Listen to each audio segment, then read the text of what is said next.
রহস্যময় পারিবারিক গল্প। ভোটার আইডি কার্ডে আমার বয়স ভুল ছাপা হয়েছে। ছেলে আমাকে নিয়ে গেল অফিসে সংশোধন করতে। কর্মচারী ফর্ম দেখে বলল, ম্যাডাম, আপনার স্বামী কি সাথে আছেন? গ্যারান্টি সাইন লাগবে। ছেলে সামনে এগিয়ে গিয়ে বলল, আমিই তার স্বামী। অফিস থেকে বেরিয়ে আমি অবাক হয়ে জিজ্ঞেস করলাম, স্বামী কেন বললি? সে আমার হাত ধরে বলল, মা, তুমি তো জানো কাগজে আমার বয়স ভুল আছে, কিন্তু আমার হৃদয়ে তোমার জন্য যে ভালোবাসা, সেটা কোনো দিন ভুল হবে না। গিয়ে আমি তার দিকে তাকালাম। সে আরও কাছে এসে বলল, আজ আমি প্রকাশ্যে বলেছি তুমি আমার স্বামী। কিন্তু আমি চাই এটা শুধু কাগজে নয়, বাস্তবেও হোক। আমার গলা শুকিয়ে গেল। আমি তোমাকে ভালোবাসি মা, শুধু ছেলে হিসেবে নয়, একজন পুরুষ হিসেবে। তুমি আমার স্ত্রী হও। যে ভোটার আইডি কার্ডটা আমার কাপা হাতে ধরা ছিল। এই কার্ডে যেমন তোমার সব তথ্য আছে, আমার হৃদয়েও তোমার সব কিছু আছে।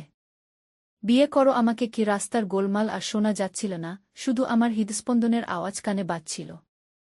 এই গল্পটি সম্পূর্ণ শুনলে আপনাদের পানি অটোমেটিক বের হয়ে যাবে, সো যত দ্রুত সম্ভব হাতের কাছে টিস্যু নিয়ে বসে পড়ো। বিছানার চাদর যেন নষ্ট না হয় সেটা সম্পূর্ণ খেয়াল রাখার অনুরোধ জানিয়ে গল্পটি এখন শুরু করব। তার আগে সর্বশেষ অনুরোধ, দয়া করে এমন পানি বের করার গল্প নিয়মিত শুনতে আমাদের চ্যানেলটি সকলেই সাবস্ক্রাইব করুন। ধন্যবাদ। হ্যালো বন্ধুরা, আমার নাম প্রিয়াঙ্কা চৌধুরী। আমার বয়স 39 বছর। আমার স্বামীর নাম দেবাশিস চৌধুরী, বয়স 41 বছর। আমাদের 2 সন্তান, অভিজিৎ আর রিয়া। অভিজিৎ 20 বছর বয়সী, বিশ্ববিদ্যালয়ে পড়ে। রিয়া 13 বছর বয়সী, 8ম শ্রেণীতে পড়ে। গত সপ্তাহে একটা অদ্ভুত ব্যাপার হল। আমার ভোটার আইডি কার্ডে বয়স ভুল ছাপা হয়েছিল। 43 বছরের জায়গায় 27 বছর লেখা ছিল। অভিজিৎ বলল, মা, এটা ঠিক করাতে হবে। আমি তোমাকে নিয়ে যাব অফিসে। সকাল 9টায় আমরা নির্বাচন কমিশনের অফিসে গেলাম। সেখানে একজন মধ্যবয়সী কর্মচারী আমাদের ফর্ম দিল। ফর্ম পূরণ করতে গিয়ে দেখি গ্যারান্টি সাইনের জন্য স্বামীর সাইন লাগবে। দেবাশিস তো আজ ঢাকায় অফিসে। আমি মনে মনে ভাবলাম, কি করব এখন? কর্মচারী জিজ্ঞেস করল, আপনার স্বামী কি সাথে আছেন? গ্যারান্টি সাইন লাগবে। অভিজিৎ সামনে এগিয়ে গিয়ে বলল, আমিই তার স্বামী। আমি সাইন করে দেব। আমি চমকে তাকালাম তার দিকে। কর্মচারী একটু অবাক হয়ে বলল, আপনি তো অনেক ছোট দেখতে। অভিজিৎ হেসে বলল, স্যার, আমাদের বয়সের পার্থক্য খুবই কম। আমার স্ত্রীর বয়সও ভুল ছাপা হয়েছে কার্ডে। কর্মচারী আর কিছু জিজ্ঞেস করল না। অভিজিৎ সাইন করে দিল। কাজ শেষ হয়ে অফিস থেকে বেরিয়ে আসার পর আমি জিজ্ঞেস করলাম, এ কি করলি? স্বামী কেন বললি নিজেকে? অভিজিৎ থামল। তারপর আমার দিকে তাকিয়ে বলল, মা, তুমি কি জানো এই কার্ডে তোমার বয়স কত? 27, আমি বললাম। আর আমার বয়স কত? 20। তাহলে দেখো, কাগজে কলমে তুমি আমার চেয়ে মাত্র 7 বছরের বড়। আমরা তো প্রায় সমবয়সী। আমি অবাক হয়ে তাকালাম। তো তো কি, মা? আমার মনে হয় এটা একটা ইশারা। আমাদের আসল বয়সের পার্থক্য হয়তো এতটা নয় যতটা আমরা ভেবে রেখেছি। কি বলছিস তুই? অভিজিৎ আরও কাছে এসে বলল, মা, তুমি কি মনে করো না যে আমাদের মধ্যে একটা বিশেষ সংযোগ আছে? অন্যরা যেভাবে মাছেলের সম্পর্ক দেখে, আমাদেরটা সেরকম নয়। আমার মাথা ঘুরতে লাগল। তুই কি বলতে চাইছিস? আমি বলতে চাইছি, আজকে অফিসে আমি যখন বললাম আমি তোমার স্বামী, তখন মনে হলো এটাই ঠিক। এটাই সত্যি। রাস্তার মাঝখানে দাঁড়িয়ে আমার পা কাঁপছিল। অভিজিৎ, তুই কি বলছিস? আমি তো তোর মা। হ্যাঁ, জন্মসূত্রে তুমি আমার মা। কিন্তু হৃদয় দিয়ে? হৃদয় দিয়ে আমি তোমাকে একজন নারী হিসেবেই দেখি, প্রিয়া। আমার নিজের নাম শুনে চমকে উঠলাম। প্রিয়া? তুই আমাকে নাম ধরে ডাকছিস? হ্যাঁ, আজ থেকে তুমি আমার প্রিয়া। আমার প্রিয়তমা। আমি পেছনে সরে গেলাম। তুই পাগল হয়ে গেছিস নাকি? পাগল? হতে পারে। তোমার প্রেমে পাগল। এই কথাটা শুনে আমার পুরো শরীর কেঁপে উঠল। রাস্তায় মানুষের ভিড়, গাড়ির হর্ন, সব কিছুই যেন থেমে গেল। শুধু অভিজিতের কথাগুলো কানে বাজতে লাগল। অভিজিৎ, ঘরে চল। এখানে এসব কথা বলিস না। কেন? সত্যি কথা বলতে লজ্জা কেন? আমি তোমাকে ভালোবাসি, প্রিয়া। শুধু মা হিসেবে নয়, একজন নারী হিসেবে। তুমি আমার কাছে পৃথিবীর সবচেয়ে সুন্দরী নারী। আমার চোখে পানি এসে গেল। কিন্তু অভিজিৎ, এটা তো ভুল। আমি তোর মা। আমি জানি এটা জটিল। কিন্তু প্রেম তো বয়স দেখে না, সম্পর্ক দেখে না। আমার হৃদয়ে যে অনুভূতি, সেটা প্রেম ছাড়া আর কিছুই নয় গে। আমরা বাসায় ফিরলাম। সারাদিন আমি অভিজিতের কথা ভাবতে থাকলাম। সন্ধ্যায় রিয়া স্কুল থেকে ফিরে এল। দেবাশিস অফিস থেকে ফিরবে রাত 10টায়। রাতে খাওয়ার সময় অভিজিৎ স্বাভাবিক ছিল। যেন সকালের কথাগুলো মনেই নেই। কিন্তু আমার ভেতরে একটা ঝড় চলছিল। খাওয়ার পর রিয়া পড়তে বসল। দেবাশিস টিভি দেখতে লাগল। আমি রান্নাঘরে বাসন মাজতে গেলাম। অভিজিৎ এসে আমার পাশে দাঁড়াল। প্রিয়া, সে ফিসফিস করে ডাকল। আমি চমকে তাকালাম। কি? আজ সকালের কথাগুলো কি তুমি ভুলে গেছ? অভিজিৎ, প্লিজ। এসব কথা আর বলো না গি। কেন? আমি কি মিথ্যে বলেছি? আমি বাসন মাজতে থাকলাম। অভিজিৎ আরও কাছে এল। প্রিয়া, তুমি কি অনুভব করছো না যে আমাদের মধ্যে কিছু একটা আছে? আমার হাত কাঁপতে লাগল। অভিজিৎ, থামো।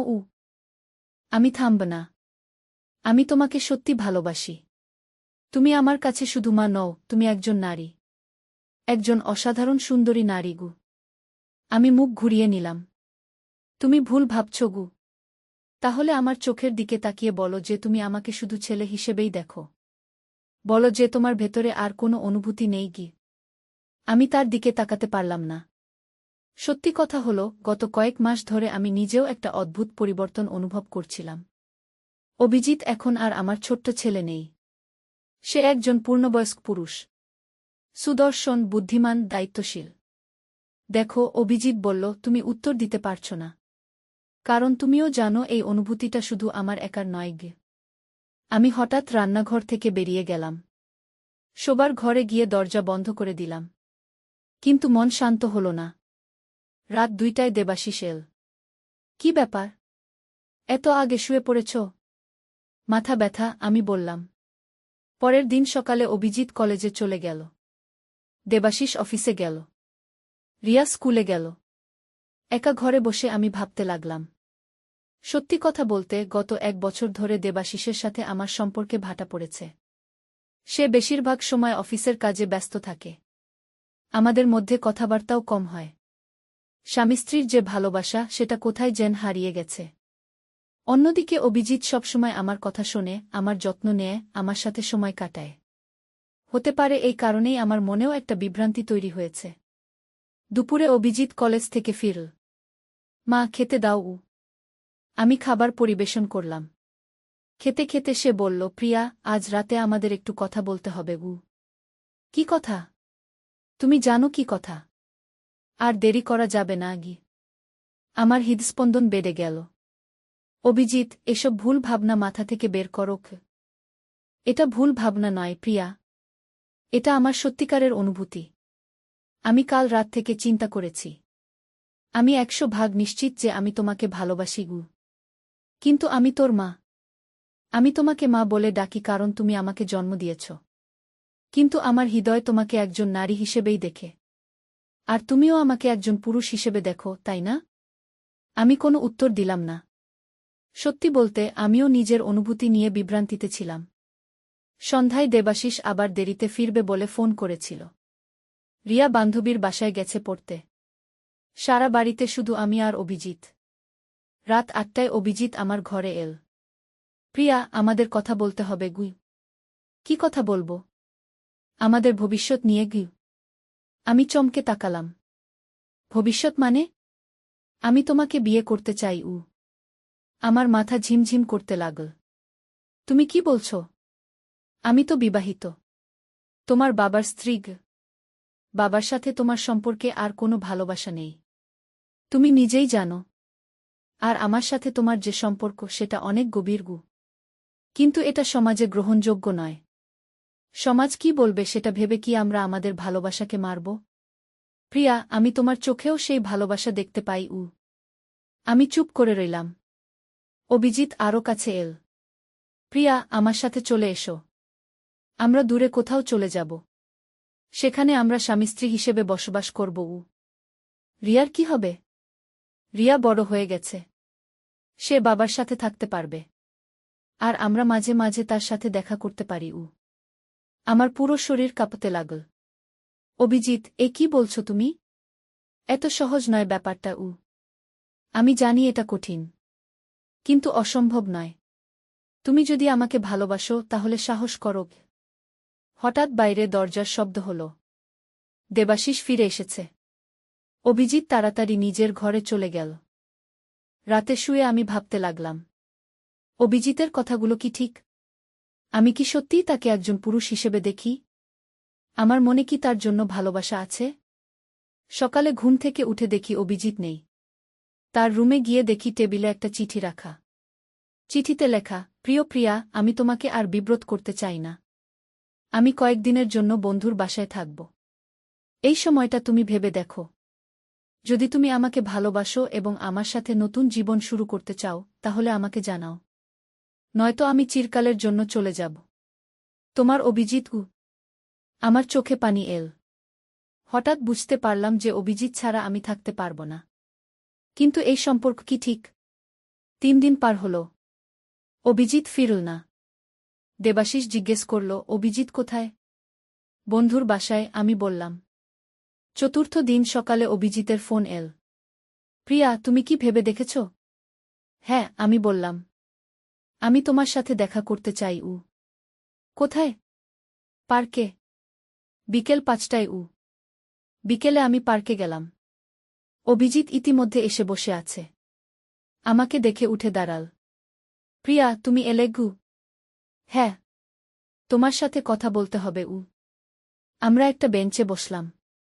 অভিজিৎ জিজ্ঞেস করল, কি ভেবেছ? আমি গভীর শ্বাস নিলাম। তারপর বললাম, অভিজিৎ, এই 3 দিনে আমি অনেক কিছু বুঝতে পেরেছি। প্রথমত, তুমি ছাড়া আমি থাকতে পারি না। দ্বিতীয়ত, তোমার প্রতি আমার অনুভূতি সত্যিই মায়ের চেয়ে বেশি। অভিজিতের মুখ উজ্জ্বল হয়ে উঠল। তার মানে? তার মানে আমিও তোমাকে ভালোবাসি। কিন্তু অভিজিৎ, এই পথটা কিন্তু খুবই কঠিন। আমি জানি। কিন্তু আমরা একসাথে এই কঠিন পথ পার করব। হঠাৎ আমার মোবাইলে দেবাশিসের ফোন এল। প্রিয়াঙ্কা, তুমি কোথায়? আমি অফিস থেকে তাড়াতাড়ি এসেছি। আমি একটু বাইরে গেছি। এখনই আসছি। ফোন কেটে অভিজিতের দিকে তাকালাম। আজকেই সব শেষ করতে হবে। কি মানে? আজকেই তোমার বাবাকে সব বলে দিতে হবে। আর পরিবার ছেড়ে চলে যেতে হবে। অভিজিতের চোখে কিছু ভয় দেখলাম। কিন্তু প্রিয়া, এর পরিণাম কি হবে? যা হবার হবে। কিন্তু আমি আর মিথ্যার মধ্যে বাঁচতে চাই না। বাসায় ফিরে দেখি দেবাশিস, রিয়া সবাই বসে আছে। অভিজিতও এসে গেছে। দেবাশিস বলল, কি ব্যাপার? তোমরা দুজনই আজকাল খুব চুপচাপ থাকো। আমি গভীর শ্বাস নিলাম। তারপর বললাম, দেবাশিস, আমাদের সবার সামনে কিছু গুরুত্বপূর্ণ কথা আছে। দেবাশিস চোখ কুঁচকে তাকাল। কি কথা? আমি আর অভিজিৎ। আমি থামলাম। কণ্ঠস্বর কাঁপছিল। অভিজিৎ এগিয়ে এল। বাবা, আমাদের একটা গুরুত্বপূর্ণ সিদ্ধান্তের কথা বলতে হবে। কি সিদ্ধান্ত? আমি সাহস সঞ্চয় করে বললাম, দেবাশিস, আমি আর অভিজিৎ আমরা একসাথে থাকতে চাই। দেবাশিসের মুখ ফ্যাকাশে হয়ে গেল। মানে? মানে আমরা একে অপরকে ভালোবাসি। শুধু মাছেলে হিসেবে নয়, একজন নারী পুরুষ হিসেবে। রিয়া চমকে উঠল। মা, তুমি কি বলছ? দেবাশিস রাগে ফেটে পড়ল। কি বলছো তোমরা? এ কি পাগলামি? অভিজিৎ শান্ত গলায় বলল, বাবা, আমি জানি এটা আপনার কাছে অদ্ভুত লাগছে। কিন্তু আমাদের এই অনুভূতি সত্যি। অনুভূতি? এ কি ধরনের অনুভূতি? তুমি তোর মায়ের সাথে? এ তো পাপ। আমি বললাম, দেবাশিস, আমি জানি এটা গ্রহণ করা কঠিন। কিন্তু আমি আর মিথ্যার মধ্যে বাঁচতে চাই না। আমার হৃদয়ে যা আছে সেটা বলে দিলাম। রিয়া কাঁদতে শুরু করল। মা, এ কি করলে? আমাদের পরিবারের কি হবে? অভিজিৎ রিয়ার কাছে গেল। রিয়া, তুমি চিন্তা করো না। তুমি বাবার সাথে থাকবে। আমরা তোমাকে ছেড়ে যাচ্ছি না, শুধু আলাদা থাকব। দেবাশিস চিৎকার করল, তোমরা পাগল হয়ে গেছ। এ কি বলছ? প্রিয়াঙ্কা, তুমি তো একজন মা। কি করে তোমার নিজের ছেলের সাথে? আমি বললাম, দেবাশিস, আমি জানি এটা অস্বাভাবিক। কিন্তু ভালোবাসা তো নিয়ম মানে না গি। ভালোবাসা? এ কোনো ভালোবাসা? এ তো অপরাধ। হঠাৎ আমার মোবাইলে একটা মেসেজ এল। মেসেজটা দেখে আমার চেহারা পাল্টে গেল। অভিজিৎ জিজ্ঞেস করল, কি হয়েছে প্রিয়া? আমি ফোনের স্ক্রিনটা সবাইকে দেখালাম। সেখানে লেখা, প্রিয়াঙ্কা আপা, আমি আপনার পুরনো বান্ধবী সুমনা। আপনার ছেলে অভিজিতের সাথে আমার মেয়ে তানভীর বিয়ে হতে যাচ্ছে। কাল আমরা আপনাদের বাসায় যাব প্রস্তাব নিয়ে গু। সবাই চুপ হয়ে গেল। অভিজিতের মুখ ফ্যাকাশে হয়ে গেল। দেবাশিস বলল, কি ব্যাপার? অভিজিৎ, তুমি কি কোনো মেয়ের সাথে প্রেম করো? অভিজিৎ ইতস্তত করে বলল, বাবা, তানভীর আমার বান্ধবী। কিন্তু আমি তাকে বিয়ে করতে চাই না গি। আমার মাথায় আকাশ ভেঙে পড়ল। তার মানে তুমি আরেকটা মেয়ের সাথে সম্পর্ক রেখে আমার সাথে গি? না প্রিয়া, ব্যাপারটা সেরকম নয়। তানভীর আমাকে ভালোবাসে, কিন্তু আমি তাকে ভালোবাসি না গি। দেবাশিস বলল, তাহলে ওর সাথে সম্পর্ক কেন রেখেছ? বাবা, তানভীর আমার ক্লাসমেট। ওর সাথে বন্ধুত্ব আছে। কিন্তু ও আমাকে বিয়ে করতে চায়। আমি কি করে বলব যে আমি আমার মাকে ভালোবাসি? রিয়া হঠাৎ বলল, ভাইজা, তুমি কি সত্যিই মাকে সেভাবে ভালোবাসো? অভিজিৎ রিয়ার দিকে তাকাল। রিয়া, আমি জানি এটা তোমার কাছে অদ্ভুত লাগছে। কিন্তু হ্যাঁ, আমি মাকে একজন নারী হিসেবে ভালোবাসি। রিয়া কাঁদতে কাঁদতে বলল, কিন্তু এতে তো আমাদের পরিবার ভেঙে যাবে। আমি রিয়াকে জড়িয়ে ধরলাম। মা, তুমি চিন্তা করো না। আমরা কোনোভাবেই তোমাকে কষ্ট দিতে চাই না গি। দেবাশিস বলল, প্রিয়াঙ্কা, তুমি কি সত্যি এই পাগলামিতে বিশ্বাস করো? আমি চুপ করে রইলাম। সত্যি বলতে, তানভীরের কথা শুনে আমার মনে সন্দেহ হচ্ছিল। অভিজিৎ আমার কাছে এল। প্রিয়া, তুমি কি আমাকে বিশ্বাস করো না? অভিজিৎ, তুমি যদি সত্যিই আমাকে ভালোবাসো, তাহলে তানভীরের সাথে সম্পর্ক কেন? প্রিয়া, তানভীর আমার বন্ধু। আমি ওকে স্পষ্ট বলে দিইনি কারণ আমি জানতাম না তুমি আমার অনুভূতি বুঝবে কিনা। কিন্তু এখন যখন তুমি বুঝেছ, আমি তানভীরকে সব বলে দেব। পরের দিন সকালে তানভীর তার মা সুমনা আন্টিকে নিয়ে আমাদের বাসায় এল। তানভীর খুবই সুন্দরী একটি মেয়ে। আমার বয়সের তুলনায় অনেক ছোট, অনেক সুন্দরী। সুমনা আন্টি বলল, প্রিয়াঙ্কা, আমার মেয়ে তোমার ছেলেকে অনেক ভালোবাসে। আমরা চাই তাদের বিয়ে হোক। দেবাশিস খুশি হয়ে বলল, অবশ্যই। অভিজিৎ এত সুন্দর একটা মেয়ে পেয়েছে। অভিজিৎ চুপ করে বসে আছে। আমিও কিছু বলতে পারছি না। তানভীর লজ্জা পেয়ে বলল, অভিজিৎ ভাই, আপনি কিছু বলছেন না কেন? অভিজিৎ তাকাল আমার দিকে। তারপর তানভীরের দিকে তাকিয়ে বলল, তানভীর, আমি তোমাকে আগেই বলেছি। আমি তোমাকে শুধু বন্ধু হিসেবে দেখি। তানভীরের চোখে পানি এসে গেল। কিন্তু ভাই, আমি আপনাকে ভালোবাসি। আমি জানি। কিন্তু আমি তোমাকে সেভাবে ভালোবাসি না গি। সুমনা আন্টি রেগে গেল। কি বলছো অভিজিৎ? আমার মেয়ের কি দোষ? অভিজিৎ বলল, আন্টি, তানভীরের কোনো দোষ নেই। কিন্তু আমার হৃদয় অন্য কারো জন্য। কার জন্য? অভিজিৎ আমার দিকে তাকাল। আমি ইশারায় তাকে থামতে বললাম। আন্টি, এটা ব্যক্তিগত ব্যাপার। সুমনা আন্টি রেগেমেগে চলে গেল। তানভীর কাঁদতে কাঁদতে বলল, অভিজিৎ ভাই, আমি জানি আপনার মনে অন্য কেউ আছে। কিন্তু আমি অপেক্ষা করব। অভিজিৎ শক্ত গলায় বলল, তানভীর, আমি তোমাকে স্পষ্ট বলে দিচ্ছি। আমি তোমাকে কোনোদিনই বিয়ে করব না। তুমি অন্য কাউকে বিয়ে করো। তানভীর চলে যাওয়ার পর দেবাশিস রেগে বলল, অভিজিৎ, তুমি কি করলে? এত সুন্দর একটা মেয়েকে ছেড়ে দিলে? অভিজিৎ বলল, বাবা, আমি যাকে ভালোবাসি তাকে ছেড়ে অন্য কাউকে বিয়ে করতে পারি না। তাহলে কাকে ভালোবাসো?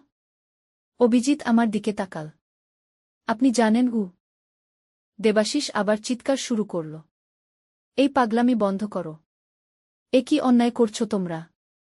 আমি বললাম, দেবাশিস, তুমি শান্ত হও। আমরা একটা সমাধান বের করি। কি সমাধান? তোমরা তো পরিবার ধ্বংস করে দিয়েছ। রিয়া হঠাৎ বলল, মা, ভাইজা, তোমাদের যদি সত্যি এই অনুভূতি থেকে থাকে, তাহলে একটা কাজ করো। আমরা সবাই তাকালাম রিয়ার দিকে। 6 মাস সময় নাও। এই 6 মাসে তোমরা একেবারেই একসাথে থাকবে না। ভাইজা অন্য কোথাও থাকবে। যদি 6 মাস পরেও তোমাদের এই অনুভূতি থেকে থাকে, তাহলে আমি মেনে নেব। আমি অবাক হয়ে তাকালাম রিয়ার দিকে। এত ছোট মেয়ে, কিন্তু কত বুদ্ধিমানের মতো কথা বলল। অভিজিৎ বলল, রিয়া, এটা একটা ভালো প্রস্তাব। কিন্তু আমি প্রিয়াকে ছাড়া থাকতে পারব না গে। আমি বললাম, অভিজিৎ, রিয়ার কথাই ঠিক। আমাদের নিজেদের পরীক্ষা করা উচিত। যদি আমাদের ভালোবাসা সত্যি হয় তাহলে 6 মাস দূরে থাকলেও টিকে থাকবে গি। দেবাশিস বলল, হ্যাঁ, এটাই ভালো। অভিজিৎ, তুমি তোমার মামার বাসায় চলে যাও। পরের দিন অভিজিৎ মামার বাসায় চলে গেল। আমার খুব খারাপ লাগছিল। কিন্তু মনে মনে ভাবলাম, এটাই ভালো। এই সময়টায় আমি বুঝতে পারব আমার অনুভূতি কতটা সত্যি। প্রথম সপ্তাহে আমার খুবই খারাপ লাগল। অভিজিতের অভাব অনুভব করলাম। কিন্তু ধীরে ধীরে মন স্বাভাবিক হতে লাগল। 2 মাস পর আমার মনে হল আমার অনুভূতিটা হয়তো একটা ভুল ছিল। দেবাশিসের সাথে সম্পর্ক আগের চেয়ে ভালো হল। রিয়ার সাথেও বেশি সময় কাটাতে পারলাম। 3 মাস পর অভিজিতের ফোন এল। প্রিয়া, তুমি কেমন আছো? ভালো আছি। তুমি কেমন? আমি তোমাকে অনেক মিস করছি। এখনও তোমার জন্য আমার ভালোবাসা একই রকম আছে গি। আমি কিছুটা দ্বিধায় পড়লাম। অভিজিৎ, আমার মনে হচ্ছে আমাদের অনুভূতিটা হয়তো ভুল ছিল। তুমি কি বলছ? আমি বলছি, এই 3 মাসে আমি স্বাভাবিক জীবন যাপন করতে পেরেছি। তোমার বাবার সাথে সম্পর্কও ভালো হয়েছে গি। ফোনের উপাস থেকে কোনো কথা এল না। অভিজিৎ, হ্যাঁ, আমি আছি। প্রিয়া, তুমি যদি সত্যিই মনে করো আমাদের অনুভূতি ভুল ছিল তাহলে আমি মেনে নেব গু। আমার চোখে পানি এসে গেল। অভিজিৎ, আমি তোমাকে ভালোবাসি। কিন্তু এই ভালোবাসা মায়ের ভালোবাসা। আমি বুঝতে পেরেছি আমি তোমার মা, তুমি আমার ছেলে। এটাই আমাদের সম্পর্কের সত্য। ঠিক আছে মা। আমি বুঝতে পারলাম গু। 4 মাস পর অভিজিৎ বাসায় ফিরে এল। আমাদের সবার সাথে স্বাভাবিক আচরণ করল। কিন্তু আমি লক্ষ্য করলাম তার চোখে একটা কষ্টের ছাপ। 5 মাস পর তানভীর আবার আমাদের বাসায় এল। এইবার একা। সে অভিজিৎকে বলল, ভাইজা, আমি এখনও আপনার জন্য অপেক্ষা করছি গু। অভিজিৎ তাকাল আমার দিকে। তারপর তানভীরকে বলল, তানভীর, আমি তোমাকে বিয়ে করব। আমার বুকটা ধক করে উঠল। কেন জানি ভালো লাগল না। 6 মাস পূর্ণ হওয়ার আগেই অভিজিৎ আর তানভীরের বিয়ে ঠিক হয়ে গেল। বিয়ের প্রস্তুতি শুরু হল। বিয়ের আগের রাতে অভিজিৎ আমার কাছে এল। মা, কাল আমার বিয়ে গু। হ্যাঁ, জানি। খুশি তো? খুশি। কিন্তু একটা কথা বলতে চাই। বলো। আমি তানভীরকে বিয়ে করছি। কিন্তু আমার হৃদয়ে তোমার জায়গা চিরকাল থেকে যাবে।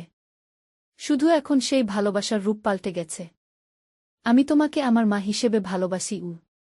আমার চোখে পানি এসে গেল। অভিজিৎ, আমিও তোমাকে ভালোবাসি। আমার প্রিয় ছেলে হিসেবে গু। আমরা কাঁদতে কাঁদতে একে অপরকে জড়িয়ে ধরলাম। কিন্তু এই কান্না ছিল মুক্তির কান্না। আমরা আমাদের সম্পর্কের সত্যিকারের রূপ খুঁজে পেয়েছিলাম। অভিজিৎ আর তানভীরের বিয়ে খুব সুন্দর হল। আমি খুশি মনে তাদের বিয়ে দিলাম। তানভীর খুবই ভালো মেয়ে। সে আমাকে মা বলে ডাকে। আজ 2 বছর পার হয়ে গেছে। অভিজিৎ আর তানভীর খুব সুখে আছে। তাদের একটা মেয়ে হয়েছে। আমি নানি হয়েছি। দেবাশিসের সাথে আমার সম্পর্কও অনেক ভালো। আমরা একসাথে নাতনিকে নিয়ে খেলি। রিয়া এখন 15 বছর বয়সী। ও মাঝে মাঝে বলে, মা, তুমি আর ভাইজা তখন কি পাগলামি করেছিলে গি। আমি হেসে বলি, মানুষের জীবনে কিছু ভুল সিদ্ধান্ত আসে। কিন্তু সেই ভুল থেকে শিখে নিতে পারলেই জীবন সার্থক হয় গ। আসলে সেই 6 মাসের বিরতিটা আমাদের জন্য খুবই ভালো ছিল। আমরা বুঝতে পেরেছিলাম যে আমাদের মধ্যে যে অনুভূতি ছিল সেটা ক্ষণস্থায়ী মোহ ছিল, ভালোবাসা নয়। প্রকৃত ভালোবাসা হল সেটা যা সম্পর্কের সীমানা মেনে চলে।